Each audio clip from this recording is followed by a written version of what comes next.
A cold case murder solved. Diane Peterson, a San Jose teacher, was found stabbed to death in a hallway of her school. And for decades, her case went unsolved. Until today, nearly 50 years later. Investigators now say they finally know who committed the crime.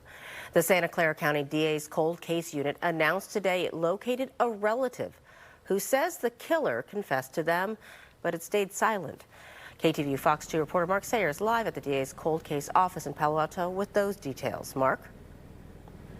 Well, Claudine, this homicide occurred on the campus of Branham High School in South San Jose back in 1978, and the perpetrator, who has now been formally named, has been a suspect essentially the entire time. Cold case detectives only in the last month located a relative who had heard a confession and never spoke up. It was June 16th of 1978 when the body of teacher Diane Peterson was found in a hallway near her classroom at Branham High School. It was the day after school had let out for the summer, and Peterson was on campus wrapping up the year. She was killed with a single stab wound, and a student at the time was walking by and actually saw Ms. Peterson and heard her cry for help. That student was able to help police create this sketch of the suspect, but the perpetrator now named in the case, Harry Nickerson, was never a student at Branham. What he was doing on the campus and the motive for the killing remain unknown. Detectives at the time speculated the teacher may have stumbled upon a drug deal.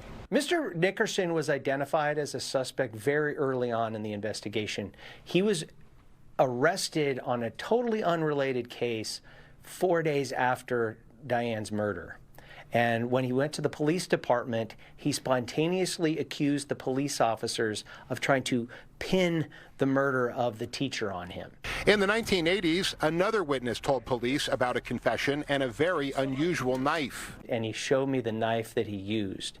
And according to the witness, Mr. Nickerson carved the words "teacher dear" into the knife handle. Nickerson died in 1993, but in recent years the cold case unit reopened this case, and when forensic evidence went cold, they went looking for any living relatives of Nickerson using old-fashioned detective work. It was very unusual. It's both surprising and refreshing and also encouraging that old-fashioned police work can still solve crime. In a statement, the Campbell Union High School District said, though the events of this case took place decades ago and prior to our current leadership, we recognize the seriousness of the incident and the impact it may have had on those connected to the school at the time. We hope this resolution brings peace and closure to the victim's family and to all of those affected. Now, prosecutors would not release the exact relationship between the relative who told them about the confession and Mr. Nickerson. They do say, though, that this relative and others who had heard confessions over the years all had specific details of the investigation that would only have been known by the killer and by investigators. Reporting live in Palo Alto, I'm Mark Sayer, KTVU, Fox 2 News.